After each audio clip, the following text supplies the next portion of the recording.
Eu queria convidar você a abrir a palavra de Deus em 1 Coríntios capítulo 13. Nós vamos ler primeiramente o texto do verso 4 até o verso de número 8. Né? Isso, não, até o verso 7, do 4 ao 7. Eu queria que você acompanhasse comigo aí a leitura. O amor é sofredor, é benigno, o amor não é invejoso, o amor não trata com leviandade, não se ensoberbece, não se porta com indecência, não busca os seus interesses, não se irrita, não suspeita mal, não folga com a injustiça, mas folga com a verdade. Tudo sofre, tudo crê, tudo espera e tudo suporta. Amém. Poderia ter lido desde o primeiro versículo, mas pela manhã nós lemos do 1 ao 3. E um pequeno resumo do que nós falamos pela manhã. Né? Eu comecei falando pela manhã dizendo que para muitos teólogos, para muitos pregadores, muitos estudiosos da palavra, esse capítulo 13 de 1 Coríntios é o capítulo mais maravilhoso do Novo Testamento. Né? Ele é o capítulo onde Paulo vem trazer com clareza o que é amor. Né? E pela manhã nós trazendo uma explicação breve, dentre poucas coisas, poucas mesmo, que eu gosto, né, que, como eu falei pela manhã, que eu ouvi o pastor Cláudio Duarte falar, poucas coisas que eu gosto, uma delas foi essa definição sobre o casal, quando ele fala de amar. A mulher, ela se interessa muito pelo que ouve, e o homem pelo que vê. E muitas vezes há um problema nos relacionamentos, que um livro muito bom para se ler entre casais, né? Eu já indiquei para várias pessoas, é As 5 Linguagens do Amor. Esse livro é precioso, não sei se alguém aqui da igreja já leu, mas é muito bom. E ele basicamente expressa para nós algum problema claro que existe dentro dos relacionamentos. Não é? Que problema é esse? Que às vezes a linguagem do seu cônjuge não é a sua linguagem. Que linguagem é essa, pastor? Né? Às vezes a linguagem do seu cônjuge, a linguagem da pessoa que você se relaciona com ela, é uma linguagem totalmente diferente da sua. É uma linguagem onde ela expressa de uma forma e você entende de outra. Por exemplo, lá em casa, a linguagem do amor, a do pastor Jefferson aqui, é a linguagem do toque. É a linguagem da atenção. É a linguagem onde eu preciso expressar isso para o meu cônjuge, né? No caso, para minha esposa. Eu preciso mostrar para ela que eu a amo. Né? Então a gente chama essa linguagem da linguagem da afirmação, a linguagem do toque físico, onde eu preciso tocar nela, eu preciso abraçar ela, demonstrar carinho. Naturalmente as pessoas que não têm essa linguagem chamam isso de ser muito meloso.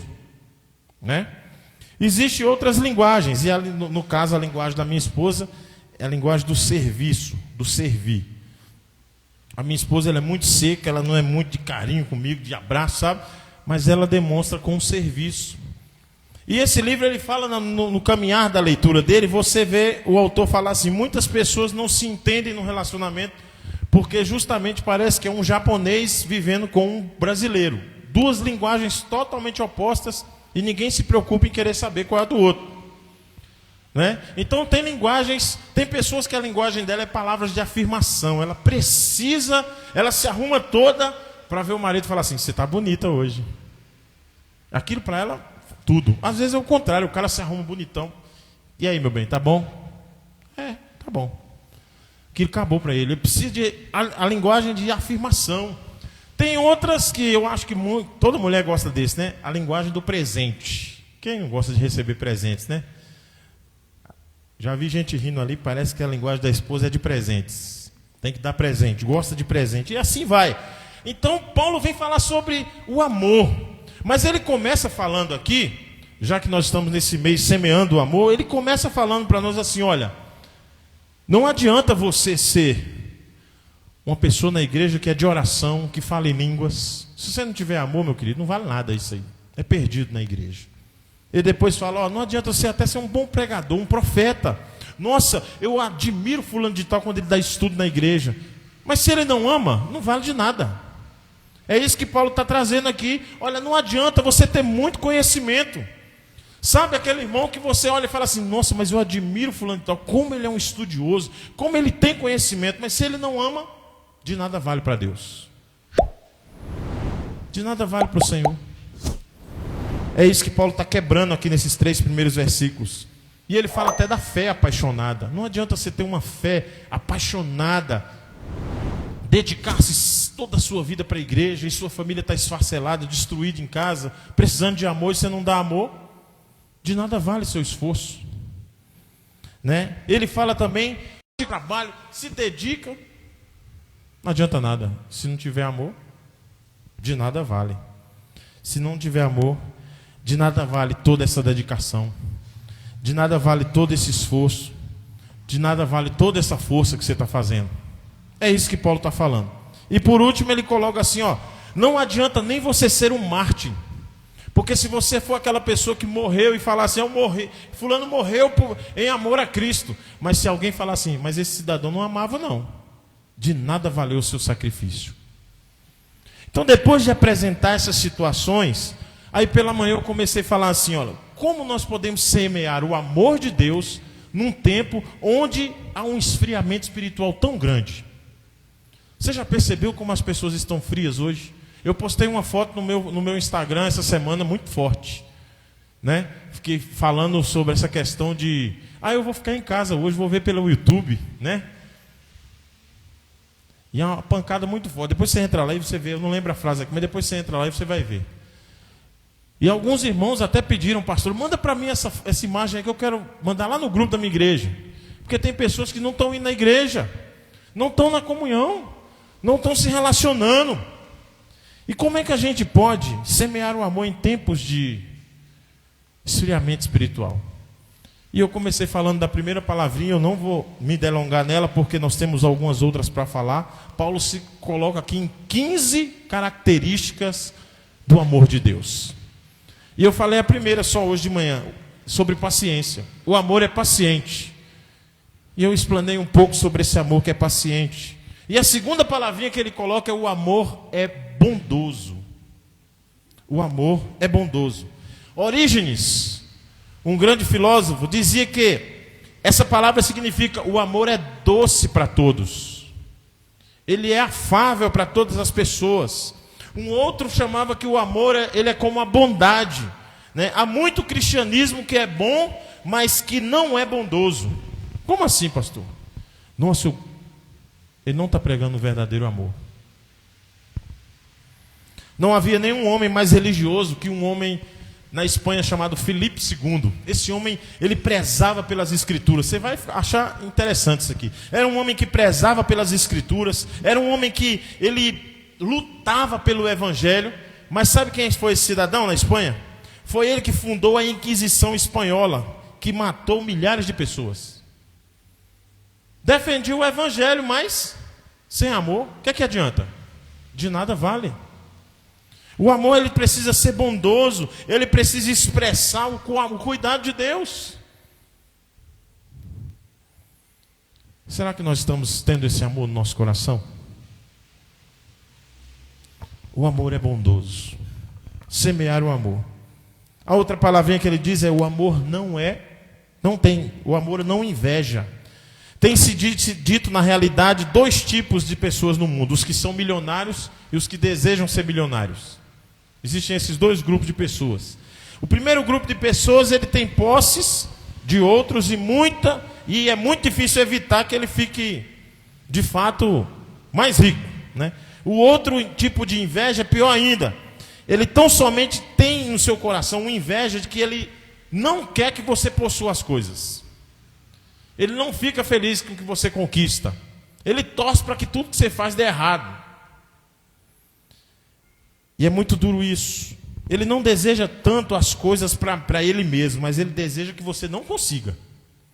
Se você está prosperando, ele fica doido. Ele não está preocupado em ganhar para ele, em conquistar para ele. Ele está preocupado que você não dê certo. Só que o amor não é assim, o amor não inveja. O que Paulo está dizendo, olha, o amor dentro da igreja, o amor do servo de Deus, ele não pode ter inveja no seu coração. Ele tem que ser um amor puro, um amor de verdade, um amor que, como fala a próxima palavrinha aí, não se vangloria. É muito sério isso, essa questão de se vangloriar. Há uma qualidade modesta nele. Sabe quando eu faço uma brincadeira assim, ó, fulano se orgulha da humildade dele, né? Se vangloria. É a moda hoje que existe, e você vê muito na internet isso, pessoas que estão ajudando, mas estão tirando selfie para postar no seu Instagram lá, que estão ajudando.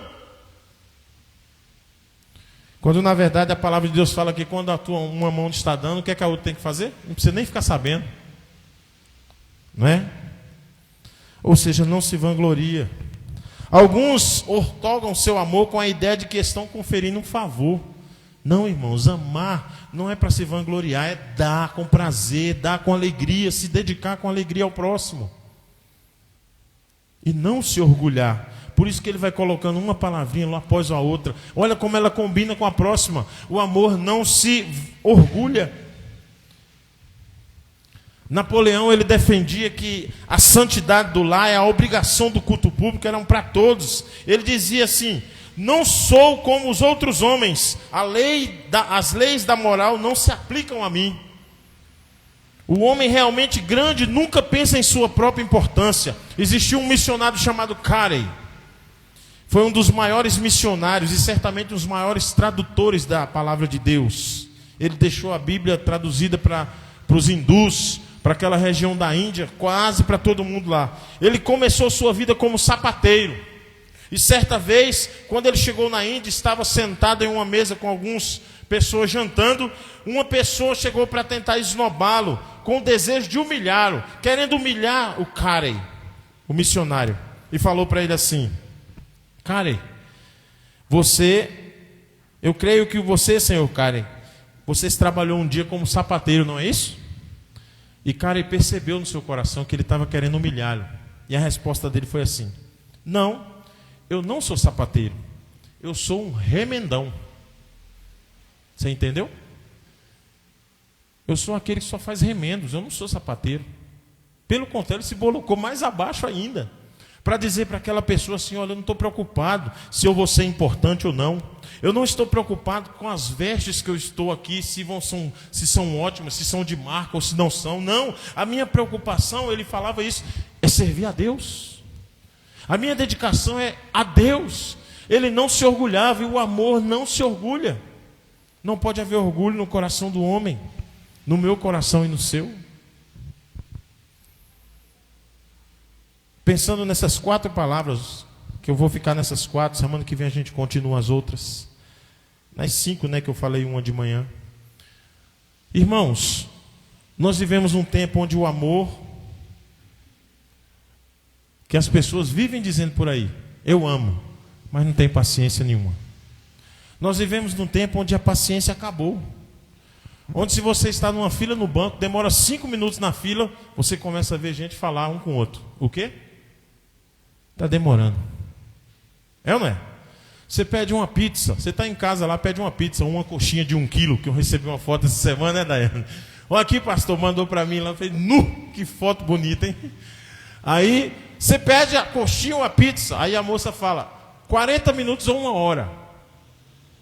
A sua resposta é assim: não, beleza, tranquilo. Duvido.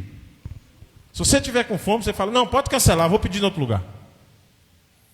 A paciência acabou das pessoas. Não existe mais paciência. Não existe mais paciência com os filhos, com os esposos, com a esposa. Acabou. Não existe paciência mais nos relacionamentos. Por isso que Paulo está pregando aqui: olha, se você quer viver um amor de verdade, você tem que aprender a ser paciente. E para que esse amor possa existir no meu coração, amado, só por meio de uma pessoa, que é Jesus Cristo dentro da nossa vida. Não fique pensando que pelo seu próprio esforço você vai conseguir dizer para mim assim: olha, daqui a alguns dias, pastor, graças a Deus eu estou praticando um amor que é paciente. Não, é só pela graça de Jesus. De manhã eu falei assim: tem coisa mais difícil de lidar do que mulher, e tem coisa mais difícil de lidar do que homem. Homem é tudo chato também. É difícil, mas Deus colocou-nos ali e disse assim: olha, o amor é paciente e você tem que aprender a exercer a paciência. Se nós queremos viver uma vida onde semeamos o amor ao próximo, nós temos que aprender a ter paciência, porque muitas vezes isso vai ser o que você vai mais exercer na vida daquele que está ao seu redor. Um amigo seu que você está pregando o evangelho há muito tempo para ele, falando de Jesus, ensinando a ele, mostrando Jesus, e de repente ele continua bebendo, ele continua na vida errada. Aí você chega um momento que você fala assim: pastor, vou largar de mão. Tem jeito mais não. Faço de tudo, levo para a igreja, oro por ele, estou gastando.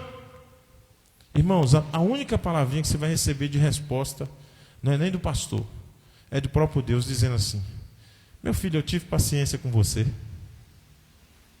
Sabe, eu tive paciência com você.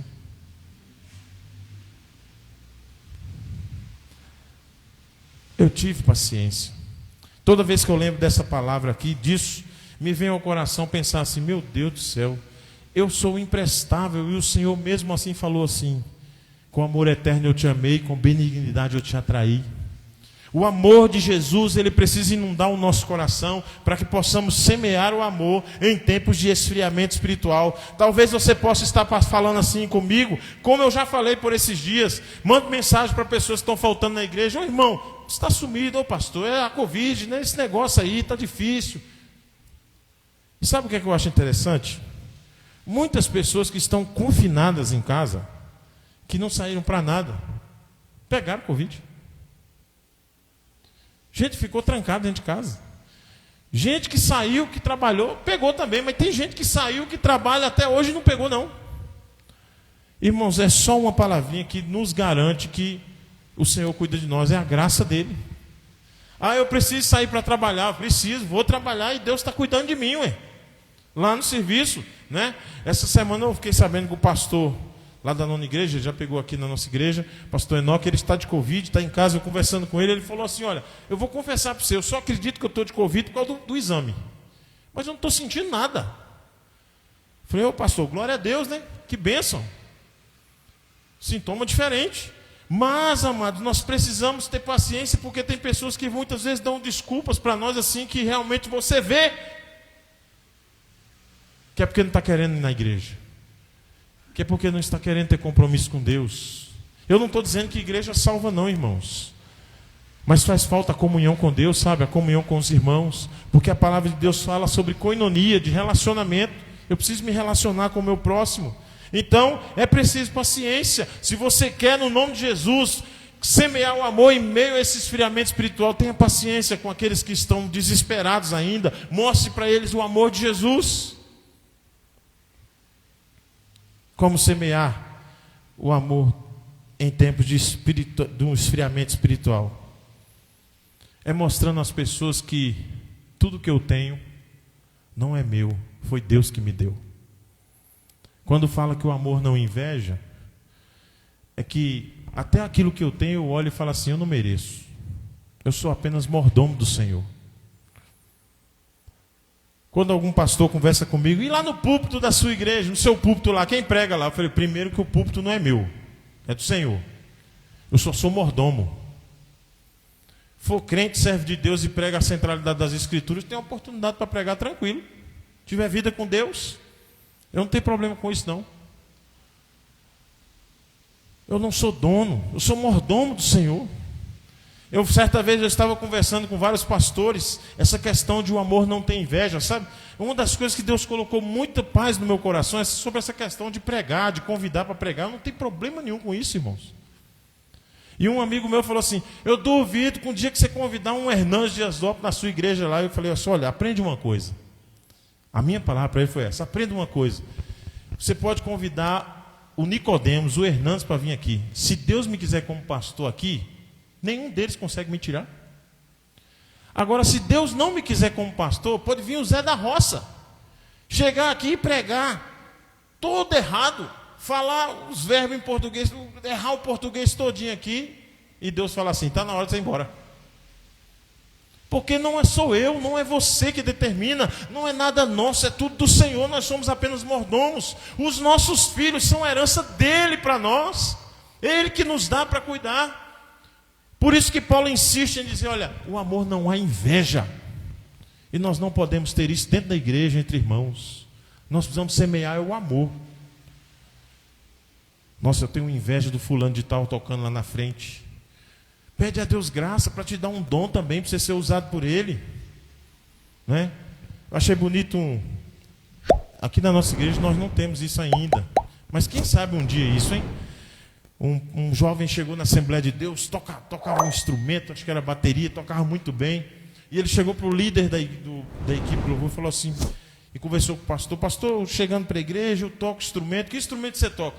Bateria. Tem vaga não. Ué, mas quantos tem? Tem 2 bateristas já na igreja. Se você quiser, eu tenho uma lista aqui de instrumentos, você escolhe aí, aprende eles, qualquer um deles, aí você começa a tocar na igreja. Eu descobri que é por isso que muitas Assembleias de Deus e muitas outras igrejas têm orquestra.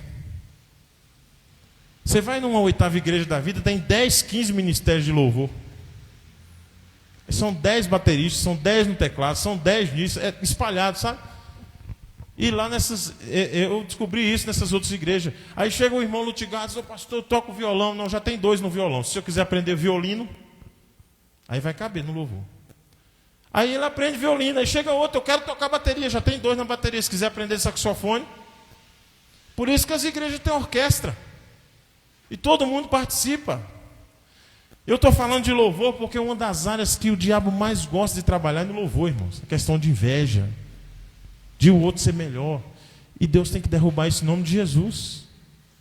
Aí eu canto melhor que o outro, eu prego melhor que o outro. O diabo é astuto, amados. Quando eu pastoreava a Igreja Vida Nova, por várias vezes, quando eu pregava mais para jovens, né, no culto jovem, mas às vezes quando o pastor tinha que viajar, eu pregava no domingo à noite. Aí na porta da igreja cumprimentando, chegava um irmão e falava assim: o senhor prega melhor do que o pastor Leandro.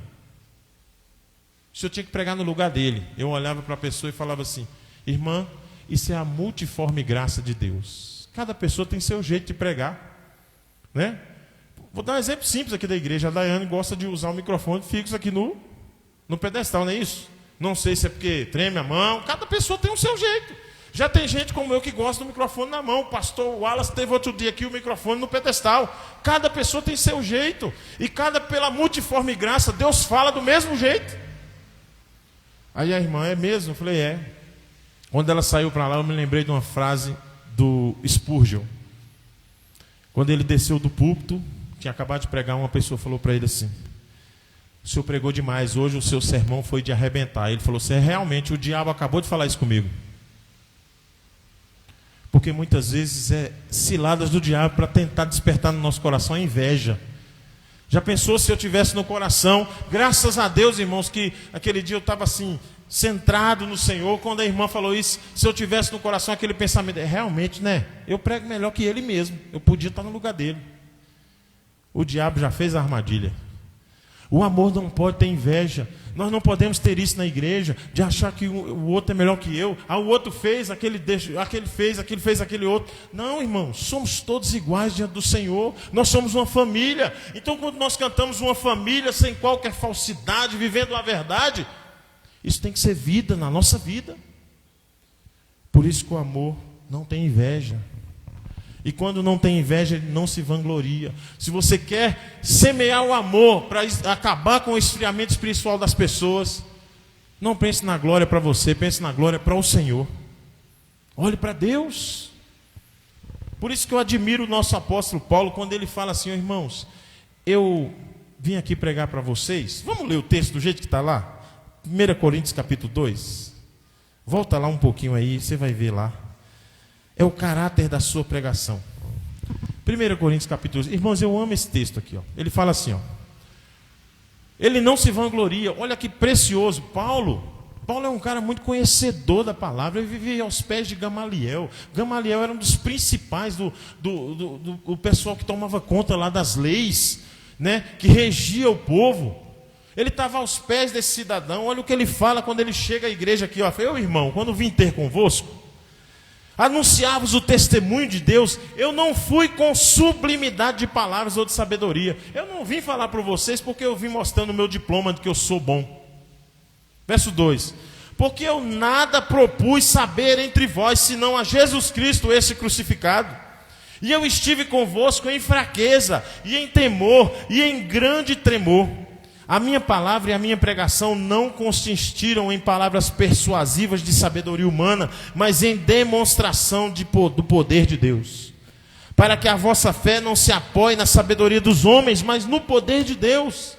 Todavia, falamos Falamos sabedoria entre os perfeitos, não, porém, a sabedoria deste mundo, nem dos príncipes desse mundo, que se aniquilam. Mas falamos a sabedoria de Deus, oculta em mistérios, a qual Deus ordenou antes dos séculos, para a nossa glória. Você percebe aí a simplicidade do coração de Paulo?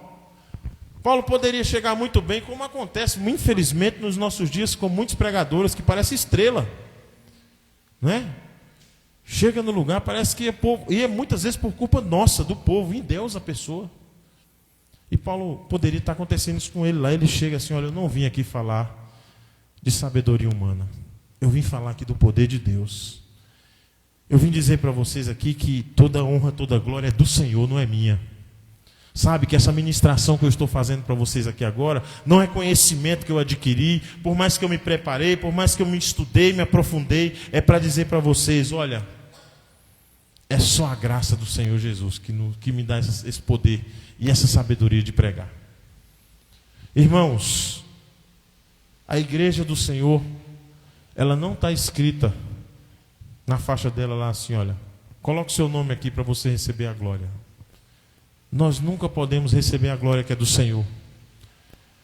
Nós não podemos dizer assim: eu mereço. Não, nós não merecemos nada. Se você quer realmente semear o amor de Deus em meio a essa sociedade, em meio às pessoas que estão aí ao nosso redor, frias, gente que está desanimada, se você quer semear no nome de Jesus, comece a mostrar para elas que a glória é do Senhor e não sua.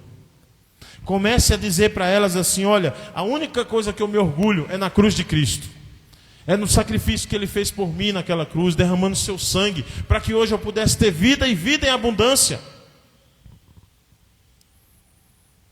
É isso que o Senhor Jesus está falando conosco nesse texto. E Ele vem fechar para nós aqui, quando Ele fala aqui, a palavrinha: o amor não se orgulha. Irmãos, falando agora como presbiterianos, nós temos um probleminha muito sério. Isso é geral. Muitas vezes nós nos orgulhamos, graças a Deus que somos uma igreja bíblica, centrada na palavra, mas nós muitas vezes sentamos nesse orgulho de achar que somos melhores, de achar que nós somos perfeitos. Isso é uma das coisas que nós precisamos aprender. É o que Paulo fala lá em Romanos, quando ele diz que todos pecaram e carecem da glória de Deus. Nós carecemos é da glória do Senhor. Vamos falar agora para nós. Podemos ter uma teologia firme e irmos para um inferno? Sim ou não? Sim ou não? Pode, né? A gente pode participar de todos os cultos, assistir às pregações e não ver nenhuma falha teológica nas pregações, e mesmo assim essa turma ir para o inferno? Pode? Pode. Olha que coisa maluca, né? Nós podemos fazer um culto assim que diante de Deus não há erro nenhum, e mesmo assim Deus não receber aquele culto? Pode. Porque o culto muitas vezes está sendo humanista. Deus está lá do lado de fora fazendo assim: deixa eu participar do culto. Porque nós estamos querendo fazer aquilo que nos agrada. Eu vou te dar um exemplo simples. Meu pai pastoreou uma igreja lá no Espírito Santo, Montanha. Eu não sei se eu contei isso aqui já. Mas a juventude só que não queria cantar mais os hinos do Inário, porque direto tinha discussão do pessoal idoso. Na hora que começava o louvor, os idosos saíam lá para a porta, lá para fora. Mas saía assim, descaradamente mesmo. E os meninos começaram a tomar revolta. Falaram: já que não quer que canta, não participa dos cânticos novos da gente, a gente não canta os hinos do Inário também. E foi aquele fuzuê. E meu pai um dia falou assim: que amor é esse que nós vivemos, que nós não conseguimos conviver com a geração anterior, nem a geração anterior com a nossa. Se Jesus voltasse hoje, as duas gerações iam para o inferno. E meu pai desafiou a cada jovem a abraçar um idoso para orar. Você vai abraçar com ele e orar por ele, para Deus mudar isso aí. E eu me lembro que um dos irmãos idosos falou assim pertinho para o baterista: meu filho, você é um menino muito bom, viu? Vou orar por você aqui, mas toca mais baixo na bateria. Ah, o menino: então canta as músicas que a gente toca. Não, eu vou cantar, mas só toca mais baixo. Falta às vezes é entendimento. Lembra da paciência, a primeira palavrinha? Falta diálogo. Então, no nome de Jesus, se nós queremos ser uma igreja, amados, que é aquecida pelo poder de Deus, que semeia o amor, nós precisamos, como Paulo, olhar para essas características e dizer assim: Senhor, coloque em nós a paciência, coloca no nosso coração um amor que é bondoso, tira do nosso coração qualquer inveja, tira do nosso coração o desejo de se vangloriar de qualquer coisa. Eu fiz o bolo para o culto, foi eu que organizei a ceia, foi eu que fiz isso aqui. Não, Deus, tira isso do nosso coração, que a glória é só tua, não é nossa. E Deus, não deixa eu ter um coração orgulhoso, me dá um coração grato, um coração que agradece mesmo sem merecer nada. Me dá um coração grato, Jesus. Me dá um coração grato. Quando eu escolhi o tema dessa palavra, como semear o amor de Deus em tempos de esfriamento espiritual, eu comecei a pensar em mim, sabe? Senhor, aonde eu preciso aquecer o meu coração? E uma das coisas que Deus mais falou foi a oração. Nós precisamos orar mais, ter tempo de oração lá na sua casa, buscar mais a Deus, porque o nosso tempo, nós estamos cheios hoje de lives, amados, de pastores, né? Toda hora chega para mim no Instagram, vai ter uma live amanhã de fulano de tal com o Nicodemos, de Hernandes Dias Lopes com fulano de tal. Irmãos, o que tem mais hoje para a gente ouvir é conteúdo cristão. Beleza, nós estamos adquirindo muito conteúdo. Mas tem a frasezinha que eu falei de manhã. Tu, Hernandes, muita luz na mente, mas pouco fogo no coração. Isso só vai acontecer se você buscar o Senhor. Como está a sua vida com Deus? O reflexo do que a igreja vai ser nesse novo tempo agora, que está vacinando para chegar à normalidade. O reflexo da igreja depende não da vacina, depende da sua vida espiritual, da minha vida espiritual. Eu vi pessoas falando: eu estou doido que chega a vacina para me voltar a ir à igreja. Eu falei: você não está indo na igreja? Estou não, pastor. Aí eu fiz as outras perguntas que você já deve ter feito para alguém. Mas você está indo no supermercado? Estou. Você vai na farmácia? Claro, né, pastor? Comprar remédio. Você vai no banco? Vou. Você pega ônibus para ir no centro? No lotado. Mas você não pode ir na igreja? Então o problema não é o coronavírus. O problema está em mim. Esfriamento espiritual. E tem uma igreja no Apocalipse que o próprio Deus fala assim: que eu estou a ponto de vomitar vocês, porque vocês não são nem quentes, nem frios. Você já tomou água morna, irmão? Um copo de água morna e tentou virar para você ver como é bom? Trem ruim, né, irmãos? Esfriamento espiritual. Nem estou quente, nem frio. É como uma pessoa que está em cima do muro. Eu não sei se você já ouviu essa ilustração, eu vou fechar com ela. O cidadão estava em cima do muro e ele falava assim. Estava em cima do muro para decidir de que lado ele ficava, no inferno ou no céu. Só que as pessoas que estavam no inferno estavam sentadas, tranquilas lá, e o pessoal que estava do lado do céu gritando: pula para cá, vem, rapaz, vem para o lado de cá, aqui é melhor, você é doido, você vai ficar do lado de lá, lá é o inferno. E ele olhava para o lado do inferno, estava todo mundo tranquilo, ninguém chamava ele para nada. E ele ficou curioso e gritou para uma pessoa que estava sentada lá na mesa, lá, nas mesas do lado do inferno, falou assim: ô, por favor, por que vocês não estão gritando para mim pular para o lado de vocês aí? E a resposta do cidadão que estava sentado falou assim: é porque o muro já é nosso. Você está em cima do muro, mas você já está do nosso lado. Você já está no inferno. E muitas pessoas estão assim, em cima do muro, na dúvida, com medo. Estão se esquecendo de quem sustenta a nossa vida, de que quem cuida da nossa casa e que quem vai encher o nosso coração desse amor que Paulo prega aqui é Jesus Cristo de Nazaré. É aquele que derramou o sangue dele na cruz por nós, e ele diz que ele é a vida, ele é o caminho, ele é a verdade e a vida, e ninguém vai ao Pai senão por ele. Pessoal que vai aprender a partir de quinta-feira aqui no curso de homilética, né? Se você não se inscreveu, você pode se inscrever ainda, tá? Entra no site lá. No estudo lá nós vamos aprender um dos textos que eu uso para a gente trabalhar essa questão da homilética, é esse texto, João 14,6.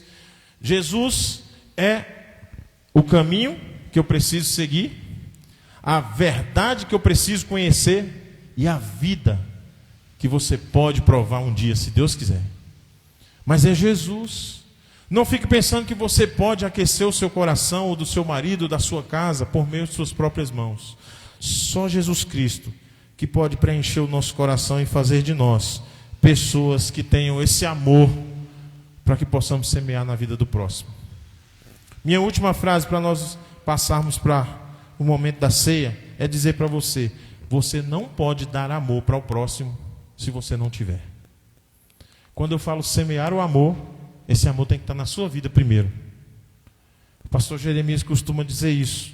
Não adianta você pregar uma coisa, se você não está vivendo. Você tem que viver esse amor. Por mais que você erre e lute, mas você tem que lutar para viver esse amor. Então, se eu estou chamando você para semear, você tem que primeiro fazer uma reflexão no seu coração. Deus, eu estou amando de verdade? Eu estou vivendo esse amor? Em parte, comece a caminhar. Ah, pastor, não estou vivendo o amor, então não vou semear. Não, comece a lutar para viver hoje e já comece semeando. Porque Deus, ele não vai te usar depois que você ficar todo transformado. Ele já vai te usar enquanto você está no caminho sendo transformado. Em nome de Jesus. Eu te convido durante esse mês a semear o amor, de várias formas. Sabe como é que você pode semear? Eu trouxe algumas formas aqui, eu vou falar apenas uma, que é fácil. Todo mundo pode fazer. Você pode usar os seus dedos para isso. Você pode mandar uma mensagem para alguém da igreja que você está sentindo falta durante essa semana. Semear o amor na vida dela. Irmão, estou sentindo sua falta na igreja. Tem tempo que eu não te vejo. Eu sei que a gente não está podendo abraçar, mas a gente pode dar um soquinho na mão do outro. Eu quero dar um soco na sua mão. Quero te cumprimentar. Quero olhar nos seus olhos. Estou sentindo sua falta. Semear o amor na vida de alguém, irmãos. Todo dia eu faço aquela devocional e às vezes para mim já é automático. Quando eu faço a meditação, eu já preparo a devocional, já mando. E às vezes eu recebo mensagens assim de pessoas que falam: pastor, que bênção a palavra de hoje. Eu falo: Senhor, me ajuda a semear o amor. E eu queria desafiar você essa semana a semear o amor na vida de alguém, da igreja aí que você está sentindo falta. Não é de fora não, primeiro da igreja. Alguém da igreja: eu estou sentindo falta de fulano. Manda uma mensagem para ele. Se puder ligar, liga para ele. Mas começa mandando uma mensagem, dizendo para ele: estou sentindo sua falta. Por quê, irmãos? Porque é uma igreja que semeia o amor. A palavra de Deus fala no final do texto aqui, ó, capítulo 13 de Coríntios. Vou ler aqui, ó. O amor nunca falha, verso 8. Mas havendo profecias serão aniquilados, havendo línguas cessarão, havendo ciência desaparecerá, porque em parte conhecemos e em parte profetizamos. Mas quando vier o que é perfeito, então o que é em parte será aniquilado. Quando eu era menino, falava como menino, sentia como menino, discorria como menino, mas logo que cheguei a ser homem, acabei com as coisas de menino. Porque agora vemos como espelho, mas não veremos face a face, mas então veremos face a face. Agora conheço em parte, mas então conhecerei como também sou conhecido. Agora, pois, permanece a fé, a esperança e o amor, esses três. O maior destes é o amor. Esse versículo anterior aqui: porque agora eu vejo como espelho. Se você experimentar esse amor, semear esse amor, você pode dizer assim: olha, eu não vou só ver como espelho, eu vou provar desse amor. Eu vou experimentar e vou abençoar outras vidas em nome de Jesus. Amém, irmãos?